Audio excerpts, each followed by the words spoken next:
Hello guys, welcome back to my channel.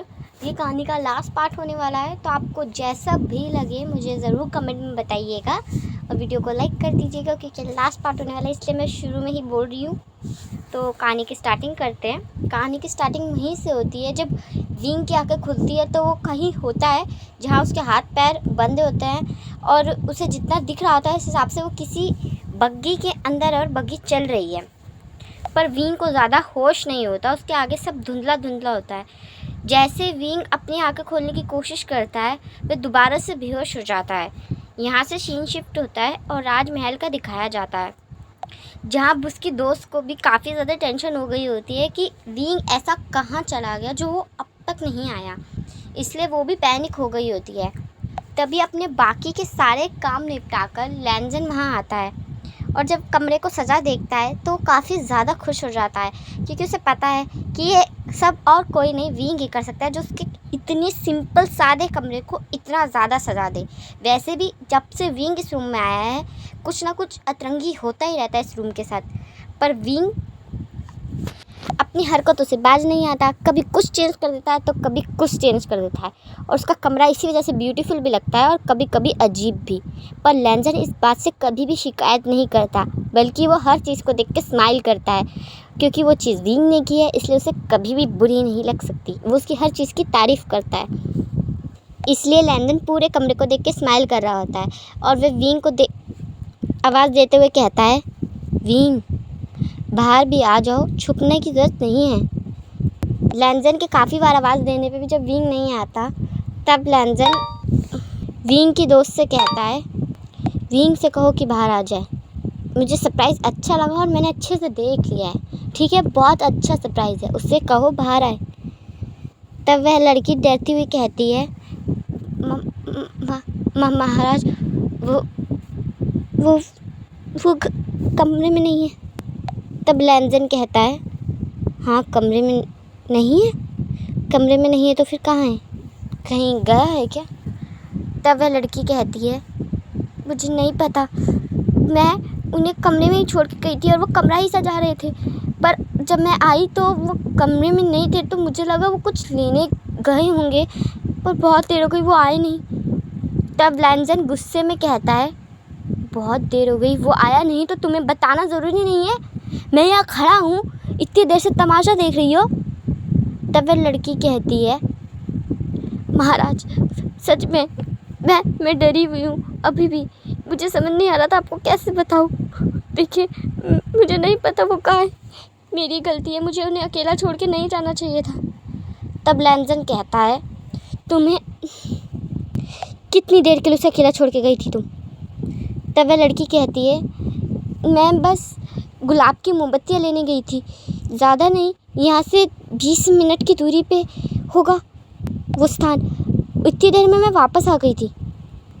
तब लैंजन अपने दिमाग पे जोर देता है और कहता है, 20 मिनट, यानी 20 मिनट जाने में और 20 मिनट आने में, इतनी देर में विंग कहीं नहीं जा सकता।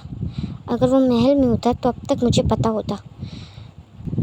अगर उसे, मैं ये सोचना नहीं चाहता, पर अगर उसे किसी ने भी उठाया है तो वो उसे सामने से ले जाने की हिम्मत नहीं कर सकता। सामने सैनिक हैं, सिपाही हैं, सेवक, नौकर, हज़ारों लोग जो उसे देख सके। नहीं, अगर किसी ने विंग को उठाया है तो जंगल के रास्ते से। शियान, पूरे जंगल को घेर लो, याद रहे एक दिन का भी जंगल से बाहर नहीं जाना चाहिए। महल में भी छानबीन कराओ, कुछ भी हो जाए विंग को मैं कुछ नहीं होने दूंगा। ये कह के जैसे ही लैंजन वहाँ से जाने लगता है, तब वह लड़की कहती है, महाराज मुझे आपको कुछ बताना है। तब लैंजन कहता है, क्या बताना है?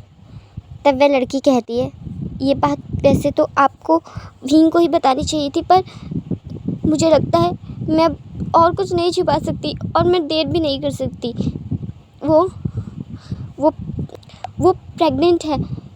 ये बात उन्हें कुछ देर पहले ही पता चली और जब भी से बहुत ज़्यादा खुश थे, तभी से वो सब सरप्राइज़ की तैयारी कर रहे थे और वो आपको बताने के लिए बहुत ज़्यादा एक्साइटेड थे। वो चाहते थे वो एक सरप्राइज़ के तौर पे आपको बताए, पर ये सब हो गया। तब लैंजन कहता है, क्या विंग। ये कह के लैंजन कमरे से बहुत तेज़ी में निकलता है और मन में कहता है, ना ही मैं तुम्हें कुछ होने दूंगा, ना ही अपने बच्चे को कुछ नहीं होने दूंगा। इस बार मैं प्रोटेक्ट करने से तुम्हें पीछे नहीं हट सकता, ना ही मैं अपने बच्चे को खरोच आने दूंगा, ना ही तुम्हें। इस बार नहीं, इस बार बिल्कुल नहीं। ये कहता हुआ लैंजन बहुत तेज़ी में चल रहा होता है। तभी शुयन उसके सामने आता है और कहता है, महाराज सब हो चुका है, पूरे शहर में नाकाबंदी कर दी है, हर गाड़ी हर धर्मशाला को चेक किया जा रहा है, हर आने जाने वाले की पूछताछ की जा रही है, जो भी संदिग्ध दिखा जा रहा है उसे पकड़ा जा रहा है। पूरे जंगल में भी हम छानबीन कर रहे हैं, जैसे ही कोई सुराग मिलता है हम उन तक पहुंच जाएंगे, आप चिंता मत कीजिए। तब लैंजन कहता है, मैं चिंता ना करूं शुयन, मेरी जान मुझसे दूर है, किस हाल में है वो मुझे पता नहीं, और तुम कह रहे हो मैं चिंता ना करूं। वैसे भी जब से वो मेरी लाइफ में आया उसे तकलीफ़ ही तकलीफ़ हुई है। जब से रो रहा है वो, हर चीज़ सेक्रीफाइस कर रहा है, छोड़ रहा है, त्याग कर रहा है, मेरे लिए कर रहा है वो सब, सिर्फ़ और सिर्फ मेरे लिए। मैं जानता हूँ वो ऐसा इंसान नहीं है, फिर भी वो सब मेरे लिए कर रहा है। अब मेरी ड्यूटी है ये, मेरी, कि मैं उसको खुशी दूँ, उसे इतना प्यार दूँ, उससे इतना अपनापन दूँ कि उसे अपने घर की याद ना आए, अपने लोगों की याद ना आए, वो रोए ना, वो हंसता रहे, उसे लगे कि जितना खुश वो अपने घर पे था उतना ही, एटलीस्ट उतना ही खुश वो यहाँ है। मैं अपने काम में इतना बिज़ी हो जाता हूँ कि कभी कभी उसे समय भी नहीं दे पाता, उसकी तरफ देख भी नहीं पाता। फिर भी वो शिकायत नहीं करता, मुझसे नाराज़ नहीं होता, मुझे ये नहीं कहता कि मैंने उसे वक्त नहीं दिया, नहीं कहता, समझता है वो मुझे, समझने की कोशिश करता है वो मुझे। सब कहते हैं कि मैं विंग को बर्दाश्त करता हूँ, उसकी हरकतें बर्दाश्त करता हूँ, उसका गुस्सा, उसके टेंट्रम को बर्दाश्त करता हूँ, सब बर्दाश्त करता हूँ, सबको यही लगता है, पर किसी को नहीं दिखता कि वो मुझे भी बर्दाश्त करता है। मेरा ईगो, मेरा गुस्सा वो भी बर्दाश्त करता है वो, मुझ जैसे इंसान को जिसे हंसना तक नहीं आता था, जो अपनी फीलिंग्स से लड़ता रहता था, डरता रहता था, उस जैसे इंसान को उसने प्यार करना सिखा दिया, वो नहीं दिखा लोगों को। उस जैसे इंसान को उसने जीना सिखा दिया, वो नहीं दिखा लोगों को, नहीं दिखा। सबने देखा कि लैंजन ने विंग को एक्सेप्ट किया है जैसा वो है, पर किसी ने ये नहीं देखा कि विंग ने भी वैसे ही एक्सेप्ट किया है जैसा लैंजन है, उसने भी मुझे वैसे ही एक्सेप्ट किया है। वो मेरे लिए अपना सब कुछ छोड़ के आया है, मैंने कुछ नहीं छोड़ा, तो क्या मैं उसके लिए थोड़ा सा नहीं कर सकता? अगर मैं इसे थोड़े सा करूँ तो उसमें लोगों को परेशानी है? क्यों लोगों को ये लगता है कि अगर एक ओमेगा या फिर एक लड़की अगर कुछ छोड़ दे, कुछ त्यागे या कुछ सेक्रीफाइस कर दे या अपने आप को बदल ले, चेंज करे या अपनी पसंद बदल दे, उसके लिए छोड़ दे, तो वो लड़की की या फिर उस ओमेगा की ड्यूटी है। सब यही कहते हैं कि ये तो एक ओमेगा का फ़र्ज़ है, ये एक लड़की की ड्यूटी है, ये उसे करना चाहिए, उसे एडजस्ट होना चाहिए। पर अगर यही चीज़ कोई अल्फ़ा करे या फिर कोई लड़का करे तो प्रॉब्लम क्यों है लोगों को? क्यों अगर वही सारे काम एक हस्बैंड अपनी वाइफ के लिए करता है तो लोगों को प्रॉब्लम है? दोनों अगर लाइफ पार्टनर इक्वली हैं तो दोनों को इक्वली एडजस्ट करना चाहिए, दोनों को इक्वली हर चीज़ छोड़नी चाहिए, दोनों को इक्वली एक दूसरे को अंडरस्टैंड करना चाहिए, सपोर्ट करना चाहिए, एक दूसरे के लिए लड़ना चाहिए। पर नहीं, लोगों को वो नहीं दिखता। तब शुयन कहता है, महाराज मैं आपको समझता हूँ, सच में मैं आपके साथ बचपन से हूँ, मैं आपको समझता हूँ और आपके विचार सच में लाजवाब है। ऐसे ही विचार लोगों के रहे तो देश काफ़ी प्रगति करेगा, पर इस समय हमें 2 मसलों पर ध्यान देना होगा। तब लैंजन कहता है, 2 मसले? तब शुयन कहता है, पहला मसला जो कि सबसे बड़ा मसला है कि 5वीं रानी विंग नहीं मिल रहे हैं, दूसरा मसला ये है कि तब लैंजन कहता है क्या, बोलो। तब शुयन कहता है दूसरा मसला ये है कि मुझे कुछ पता चला है, वो शायद आपको बताना चाहिए। यहाँ से सीन शिफ्ट होता है और विंग को दिखाया जाता है, जहाँ विंग की आंखें धीरे धीरे खुलने लगती है। जैसे वह अपनी आंखों को खोलता है तो वह देखता है कि वह किसी जगह बंद है और उसके हाथ पैर भी बंधे हुए हैं, जिसे देखकर वो पैनिक हो जाता है। पर वो अपने चेहरे पे शो नहीं करता। वह अपने आसपास देखने लगता है, पर वो उसके आसपास का कमरा पूरा खाली होता है, जिसे देखकर विंग अपने हाथ को खोलने के लिए कोई चीज़ ढूंढने लगता है। काफ़ी ढूंढने के बाद उसे एक धारदार चीज़ मिल जाती है, जिससे वह अपने हाथ की पहले रस्सी खोलता है, फिर पैर की रस्सी खोलता है और तुरंत वहाँ से भागने की कोशिश करता है, क्योंकि उसकी अभी सबसे बड़ी प्रायोरिटी थी कि वो यहाँ से ज़िंदा लौटे। क्योंकि उसे पता था उसे सिर्फ यहाँ पकड़ के नहीं रखा गया, लोगों का मकसद उसे मारना है, ये वो जानता था। इसलिए उसे सिर्फ और सिर्फ अभी बचना था, इसलिए वो भागने लगता है। रास्ते में उसे 2-3 लोग मिलते हैं, जिससे उसे फ़ाइट करनी पड़ती है, ना चाहते हुए भी। वह फ़ाइट करते करते बार बार अपने स्टमक पे हाथ रख रहा था और अपनी पूरी केयर करने की कोशिश कर रहा था, क्योंकि उसे पता था कि अभी उसे लड़ना नहीं चाहिए, पर अभी उसके पास और कोई चारा नहीं था।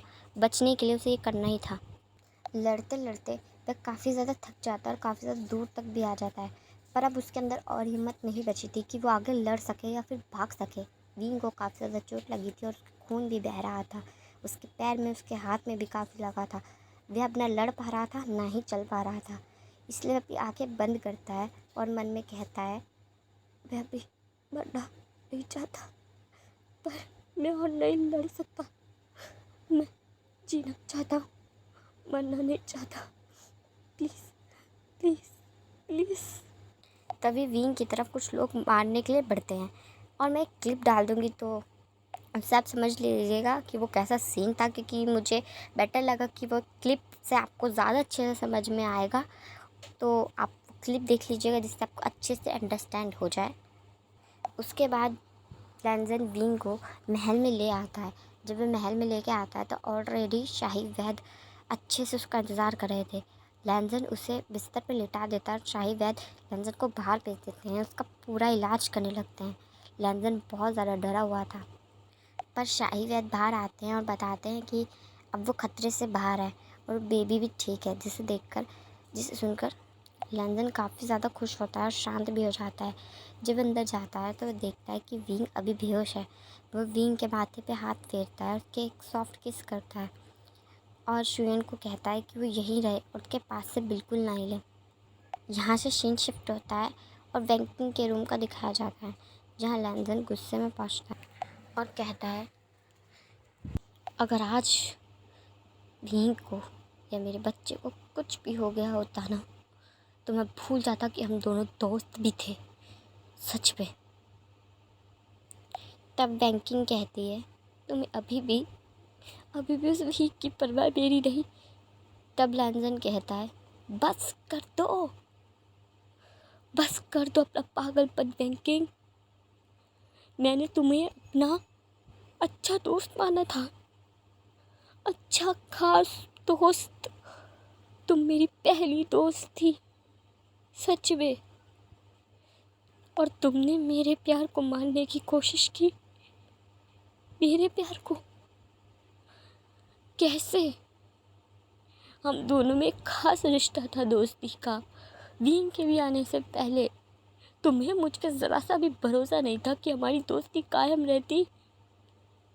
तब बैंकिंग कहती है, मुझे तुम्हारी दोस्ती नहीं चाहिए थी, तुम्हारा प्यार चाहिए था। तब लैंजन कहता है, मैं तुमसे कभी प्यार नहीं करता था, ये तुम जानती हो। फिर अचानक से क्यों? कभी तुमने मुझसे नहीं कहा कि तुम मुझसे प्यार करती हो, ना ही कभी मैंने तुमसे कहा। फिर अचानक से विंग के आने के बाद तुम्हें कैसे रियलाइज़ हो गया कि तुम मुझसे प्यार करती हो? कैसे? तुम मुझे उससे छीनना चाहती थी। तुम मुझसे प्यार नहीं करती बैंकिंग, तुम मुझे बस उसके साथ देख नहीं सकती। प्यार का ये मतलब नहीं होता ये मतलब। तुमने मुझे छीनना चाहा। प्यार छीनना नहीं होता, देना होता है। प्यार में ज़बरदस्ती नहीं की जाती। नहीं, की जाती ज़बरदस्ती। तब बैंकिंग कहती है वही लफ्ज़ जो तुम दोहरा रहे हो। तब लैंजन कंफ्यूजली बैंकिंग की तरफ देखने लगता है। तब बैंकिंग कहती है ये वही लफ्ज़ है जो विंग मुझे कहता है। उसी की भाषा बात करते हो तुम। जो वो बोलता है वो तुम बोलते हो, जो वो करता है तुम वो करते हो। पूरा दिन विंग विंग विंग विंग, बस विंग के नाम की पट्टी आंखों पे बंधी है तुम्हारे, इसके अलावा कुछ नहीं दिखता तुम्हें। और क्यों ना करती मैं ये सब, क्यों ना कर तू, बताओ। धीरे धीरे तुम उसे सब कुछ दे रहे थे, सब कुछ। एक दिन तुम मेरा अधिकार भी उसे दे देते।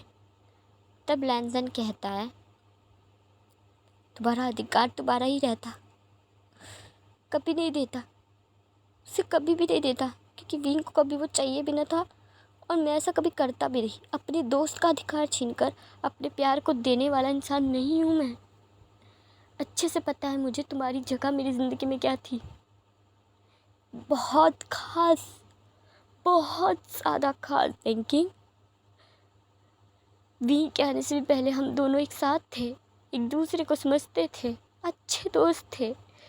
तुम मुझे इतनी अच्छी सलाह देती थी, मेरे साथ खड़ी रहती थी, हर काम में मेरे साथ आगे, हरम के काम में भी तुम मेरे साथ रहती थी। जब भी मुझे परेशानी होती थी तब तुम मेरे साथ होती थी और मुझे उसे निकालने में मदद करती थी। तुम्हारे साथ बचपन बिताया है मैंने, लड़ा हूँ मैं, हंसा हूँ, बोला हूँ, खुशी और दुख दोनों के पल बिताए थे हमने। एक बार कहती तो तुम्हें इस चीज़ से डर लग रहा है, कहती कि तुम्हें ये चाहिए मैं दे देता।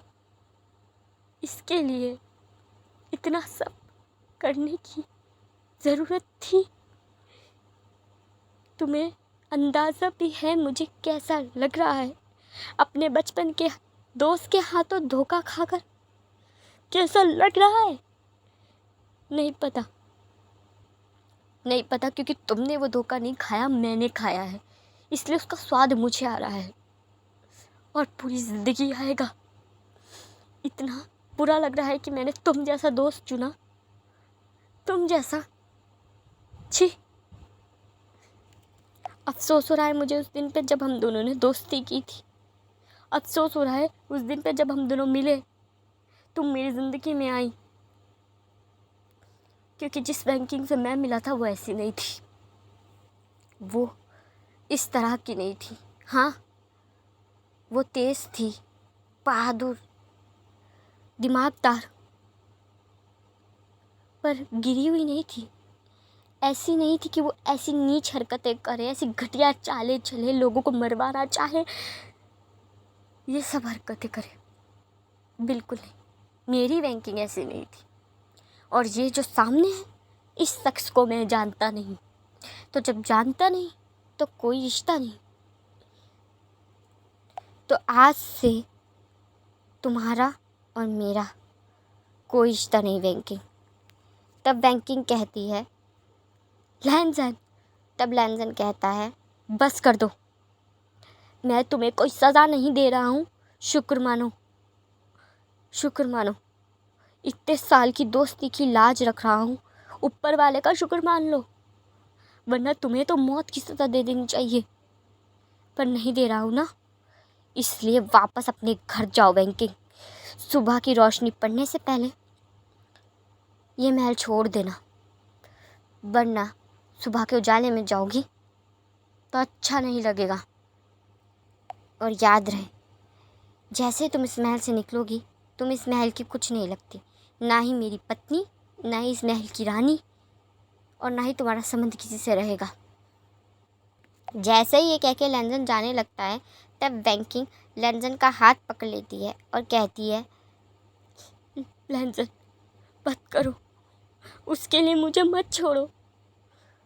तब लैंजन कहता है मैं उसके लिए तुम्हें नहीं छोड़ रहा हूँ, तुम्हारी गलतियों की वजह से तुम्हें छोड़ रहा हूँ, मेरा हाथ छोड़ दो।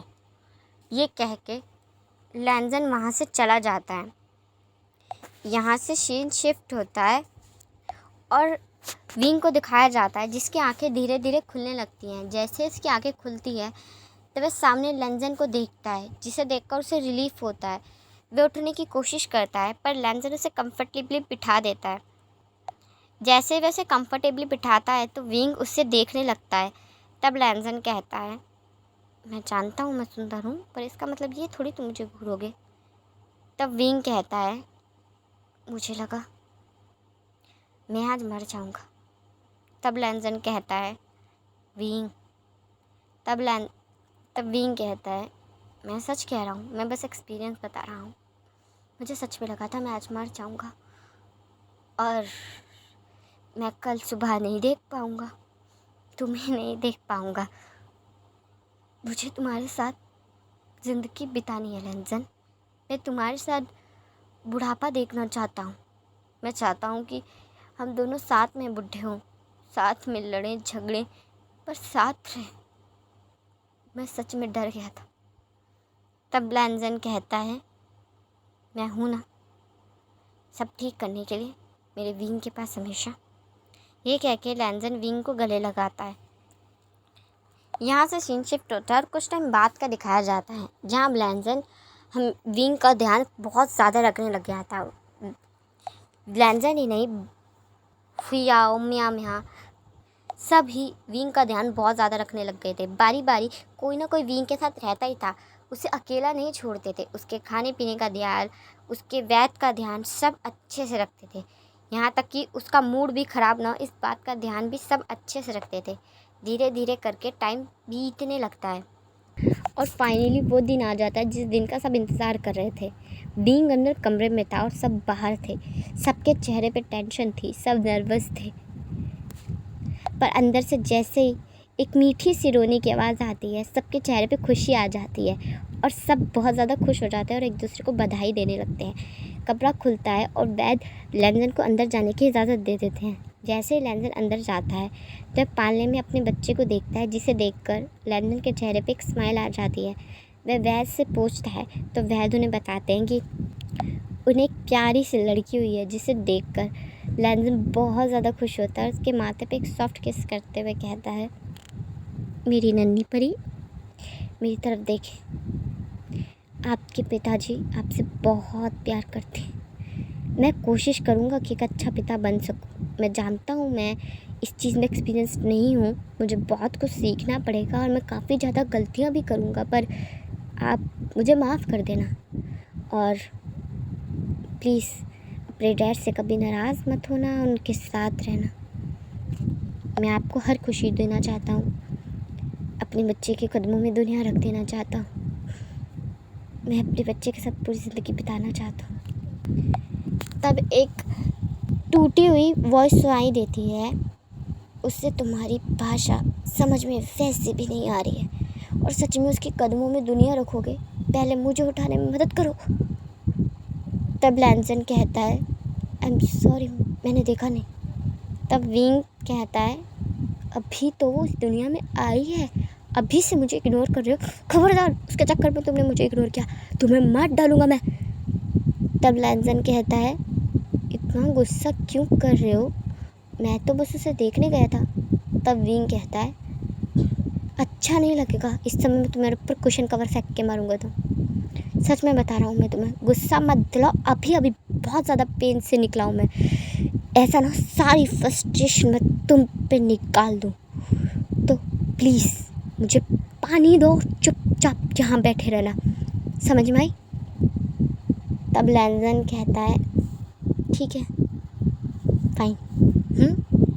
लैंजन उससे पानी का गिलास देता है, फिर पानी पीने के बाद कहता है, और अब मेरी बात सुनो, अकेले तुम ही अच्छे डैड नहीं बनोगे, मैं भी अच्छी मॉम बनूंगा, हम दोनों ही अच्छे पेरेंट्स बनेंगे, आज बड़े अकेले अच्छे पिता बनने वाले, सुधर जाओ तुम सुधर। तब लैंजन कहता है, ऐसी बात नहीं है, सच में हम दोनों ही अच्छे पेरेंट्स बनेंगे, बहुत अच्छे बनेंगे, कोशिश करेंगे कि कोई गलती ना करें और अपने बच्चे को हर खुशी दे। चलिए गाइस, आपको पार्ट कैसा लगा मुझे कमेंट में ज़रूर बताइएगा, लाइक कर दीजिएगा, सब्सक्राइब कर दीजिएगा। अब मिलते हैं आपसे नेक्स्ट स्टोरी में।